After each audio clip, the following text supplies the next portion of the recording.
Today is December 12th, 2020. Today is the feast day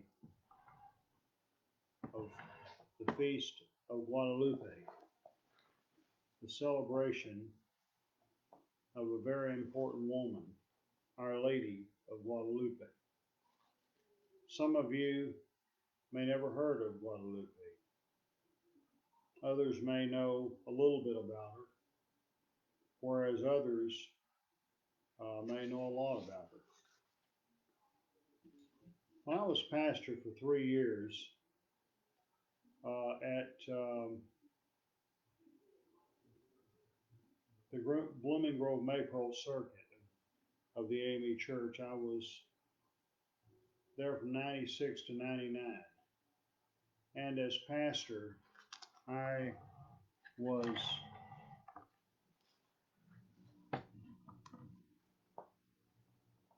I was I preached every first and third Sunday at Tyree Chapel, AME Church, Blooming Grove, every second and fourth Sunday at Brown Chapel, AME Church in Maypole. And it was at Blooming Grove. I one day I went to um,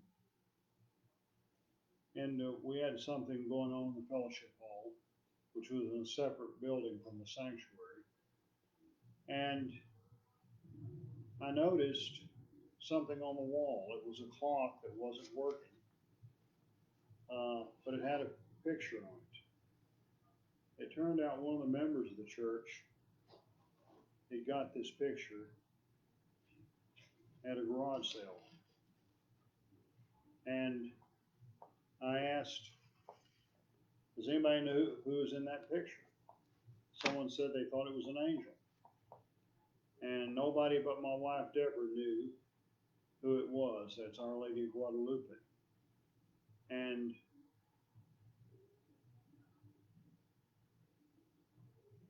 sadly, following the death of Sister Robbie G., who was the mother of the church, she was the glue that held the church together. Eventually, the church disbanded.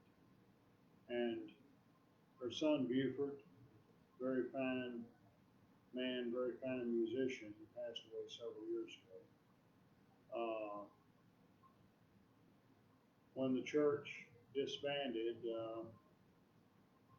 he gave me this clock with Guadalupe on it. During my time as pastor of Wayman Chapel, Ennis, it was in my office. Today, I keep it in my office at Bethel AME Church in Corsicana. I first heard of Guadalupe in 1976 when I was reading this book right here, Feast of Fools, Use and Misuse of People's Religion, by Dr. Harvey Cox, Professor Emeritus at Harvard Divinity School. I've read numerous books by Harvey Cox over the year, a very influential theologian. And Cox continued to teach until he was 80, and since his retirement, he's continued to write and do a number of other things. He's currently 91 and going strong. But all of his books are worth reading, Harvey Cox. And in 1973, he published this book. I read it 3 years later. He says, I do not recall when I first became conscious of the positive significance of people's religion. I do, however, remember one turning point in the process. It happened a couple of years ago when I was visiting a friend in Santa Fe, New Mexico. It was also then that I first saw how little preparation my academic training had given me to appreciate the meaning of people's religion. I started to make amends. This moment came after our rusty Chevy sedan turned out of a main section of town and headed into Santa Fe's barrio, where the houses are smaller, the roads are bumpy and pocked, and the signs are in Spanish. After a few blocks, we stopped at the corner of Dolores and San Francisco streets at a Chicano-run community center. Looking out the car window, my eyes were instantly overwhelmed by the mural on the white stucco wall, newly painted there by the people of the barrio when they took the center over, splashed exuberantly across the whole front of the building. Its gleaming pastel colors seemed to say, "This is ours." I climbed from the car without taking my eyes away from it. Who were these figures staring down at me from the mural? I shaded my brow and looked. There on the right, his huge sombrero, framing his drooping mustachios and cartridge belt, was Emiliano Zapata, the martyred hero of the landless peons in the Morales province. Treacherous rivals killed him in 1919, but his cry of land and liberty still stirs the blood half a century later. Just above Zapata, and a little to the left, was Jesus Christ, his head gashed by a crown of thorns. Scarlet drops of blood coagulated quickly on his brow. Next to Christ stood Our Lady of Guadalupe, the earth mother and protectress of Mexico's poor, the most recent reincarnation of the Aztecs' feminine goddess Tontin, the mother of Christ and the patroness of all of Mexico. A trace of a smile played ironically at the corner of her lips. Around her head the stars shone. Under her feet the moon reclined. Further over, but close to Our Lady, appeared Che Guevara and the guerrilla priest Camilo Torres. Near the base, shining ferociously in the New Mexico sun, leered the terrible Quetzalcoatl, the deity of the Toltecs, whose bonnet bedecked with a plumed serpent. The mural was eloquent. The people at the barrio had already told me almost all I needed to know about their hopes and memories before I had entered the center. The mural was their testimony. The rest of the day I could not stop thinking of what a master stroke of people's religion and imaginative syncretism that mural was. Its outspoken colors, its saints and heroes, told me more than a million words could tell about the pride, the resiliency, and the integrity of an angry, oppressed people. The mural included nearly everything Chicanos feel is important to them in their history.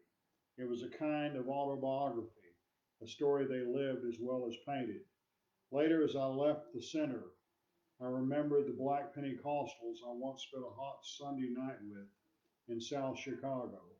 They had been singing about Moses and Ezekiel and remembering Martin and Malcolm, feeling again all the pain and rage and hope in nurturing it. Their mural was painted in song, but it was just as vivid. And I remembered the St. Anthony Festival I watched in Boston's North End, and the gaunt, tobacco chewing Appalachian folk I visited in Tennessee, stitching the blue and white quilts and singing the old rugged cross and bright morning star as they gathered to march against the strip miners.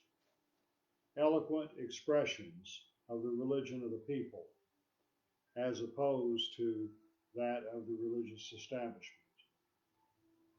The in Seduction of the Spirit, he says, among other things, that what's most often referred to as a seduction isn't a seduction at all.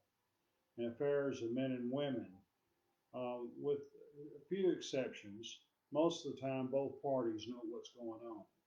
The great seducers of history have been deceivers and manipulators who have used man's healthy religious instincts for their own selfish purposes. And when stories from within are replaced by signals from without, that's when the seduction of the spirit occurs. But back to Guadalupe. Who is she and why is she so important? Well, this is the feast day of Our Lady of Guadalupe, one of the most popular feasts in Latin America. Devotion to Our Lady stems from the four apparitions of the Blessed Virgin Mary experienced by the Aztecs, uh, the peasant Juan Diego, in December 1531. The apparitions took place at Tepeyac Hill, Guadalupe, now a suburb of Mexico City. During the fourth apparition, uh, Mary assured Juan that his uncle Juan Bernardino, who was thought to be close to death, had been healed. She also instructed him to gather flowers from the top of Tepeyac Hill. Although the ground was normally barren, especially in December, Juan followed her instructions and found Castilian roses, not native to Mexico, blooming there. Juan placed the flowers in his cloak and took them to Archbishop Juan Zumarraga, who had requested a sign that the apparitions were authentic. When Juan opened his cloak, the flowers fell to the floor, and on the fabric was the image of the Virgin of Guadalupe. Soon, a movement developed, and pilgrims came to Guadalupe in increasing numbers. Church authorities were deeply divided over the apparitions and the developing movement. One reason was that in popular imagination, Mary had become inflated with the goddess Tontin, whose nearby shrine had been destroyed by the conquistadors. The Franciscan order, which had the custody of the chapel at Tepeyac, were strongly opposed to this, while the Dominican friars supported it. Ultimately, devotion to Our Lady of Guadalupe became unstoppable. The Basilica of Our Lady is the most visited Christian pilgrimage site in the world, and the world's third most visited sacred site. Pope Pius X proclaimed Our Lady of Guadalupe the patron saint of Mexico in 1910, and Juan Diego was canonized by Pope John Paul II in 2002. Things to keep in mind about Our Lady. She's a brown-skinned woman. She's a woman of color. She's a poor person. And of course, just being a woman. She's a witness against racism, against sexism, against classism. And when her basilica was being dedicated, there were some problems that arose when the high church officials and the Mexican governmental officials had seats of honor, and the poorest of the poor had trouble gaining admission. And someone recognized the injustice of it all, and said that they would not be surprised if at some point in time that Guadalupe would appear to another Juan Diego to tell him that is not what she wants. And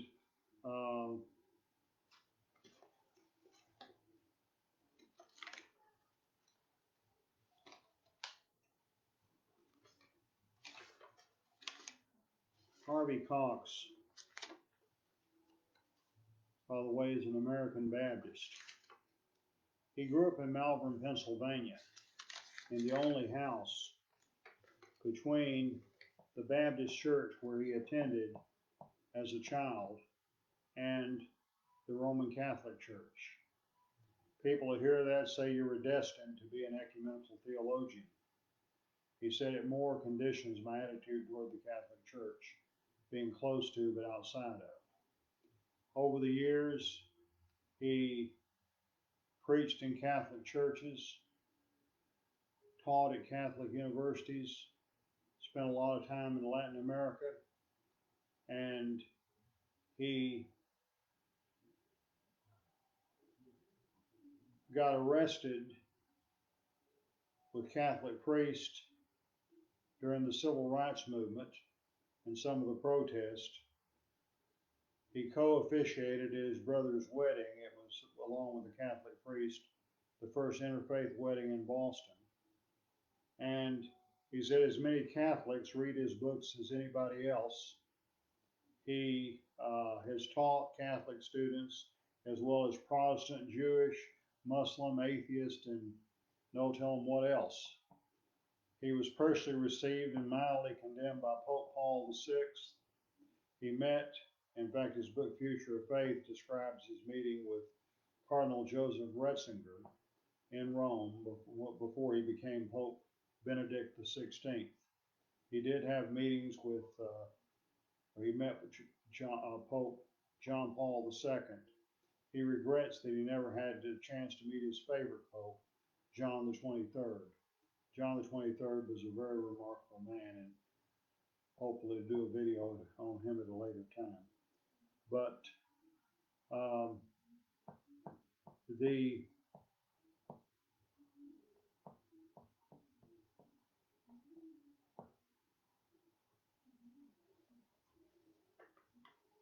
there's a number of books and articles written over the years um,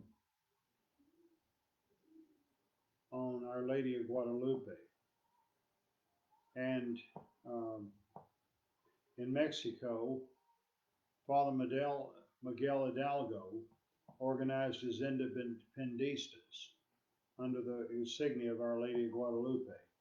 A century later, Emiliano Zapata led his machete-wielding rural guerrillas beneath the same sign. In more recent years, Cesar Chavez led the Chicano grape strikers in their marching from Delano to Sacramento, also under the banner of Our Lady. In each of these cases, Guadalupe stands with the poor against those that are in power, the underprivileged against those who have it all. And she's an ally of the poor and stands for the oppressed, whether it be because of race or because of gender or whatever the reason might be. And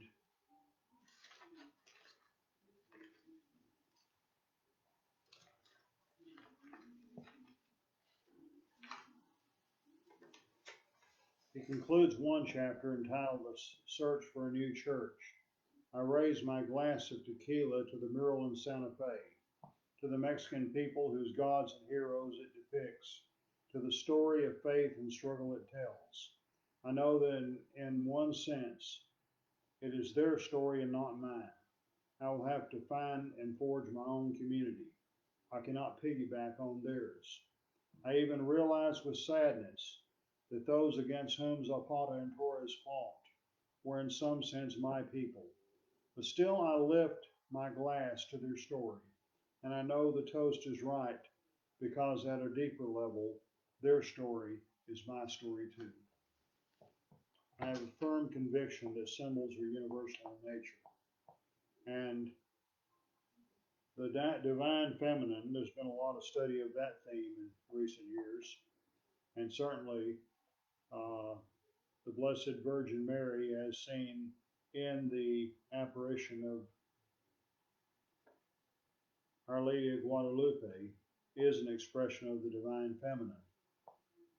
And we can say more about that at a later time, but this is truly a remarkable symbol.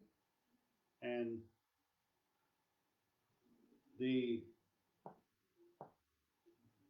there's a book that, well, it was in 1990 that I was involved with the inclusive worship community in Waco.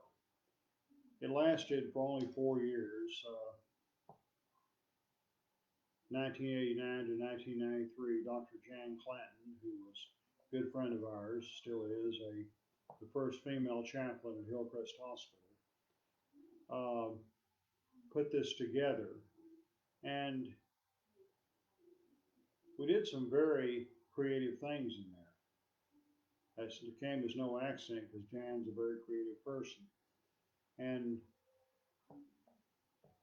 we did a lot of stuff that would not have necessarily been appropriate at a regular 11 o'clock worship service. And we were intentionally integrated, deliberately inclusive in language, and open to all people. And different people gave different messages on different occasions. It once in a while fell around to me. And on one occasion, I proposed to have a service devoted to Our Lady of Guadalupe. And at that point, Jan didn't know really anything about her.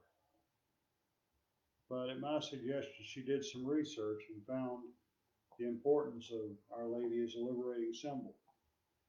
I was able to arrange for the choir for this young choral group from St. Francis on the Brazos Catholic Church, with predominantly Hispanic congregation, to come and sing a couple of Guadalupana songs. And we had a wonderful time that day. And I wrote an article in the local Hispanic newspaper, Tiempo, in which I said that the fact that here was a Methodist preacher preaching about a Catholic symbol at a Presbyterian church in predominantly Baptist Waco, which shows that God is at work breaking down all kinds of barriers. And that's what we need to do today, is to break down barriers and bring people together. And this book right here, Mary of the Americas, is a good study of Our Lady of Guadalupe, written by a Catholic priest. But there are some books, you can check them out on Amazon, that written by Protestants. And among Mexican Americans who are not of the Catholic faith, you ask many and they will say, yes, Guadalupe is important culturally. Obviously, a Protestant is not going to see the Virgin of Guadalupe as having the same theological significance. But culturally, she's very important. And so that's, you don't have to be Mexican, you don't have to be Catholic to understand this symbol and be influenced by it. Today is a Saturday. I've checked the calendar next year. December 12th will fall on a Sunday. We live, and the Lord say the same, I'll seek to deliver a sermon on the same subject next year at this time. The next 12 months, we don't know what's to bring, especially the coronavirus and everything else that we're having to face. But we know the last year has seen so many problems, unprecedented, not only with the coronavirus, but also with racial unrest, with the Black Lives Matter movement, with the resurgence of white supremacy, and all of these things. Very, very bad. But God is still on the throne. And God has never left himself without a witness any time in history. And I firmly believe that we can look upon these symbols as having potential to bring people together, to bring that freedom from oppression. Whether it's oppression on account of race or color, whether it's on account of gender, on account of social and economic class. And that is the meaning for all people. Now, over the years, I've had some people observe my interest in Guadalupe. Oh, you need to become a Catholic then. No, that's not necessary. Because Catholics don't have full monopoly on that symbol. Symbols are universal. They're going to be interpreted differently by different people.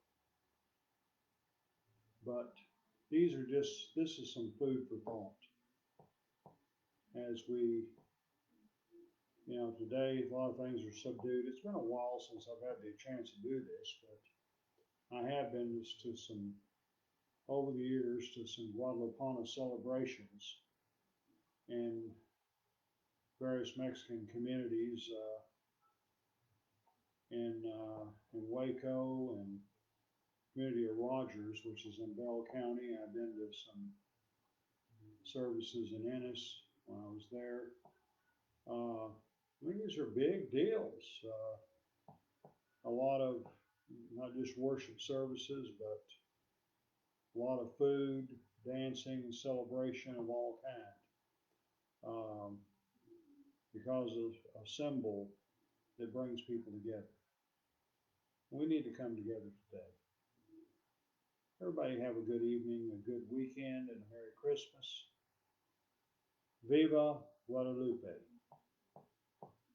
Viva Cristo Rey. Viva Christ the King. And when we look upon Mary, the various apparitions, she points us to her Son, our Lord and Savior, Jesus Christ. And that's what this season and every season is focused on. God bless all who listen.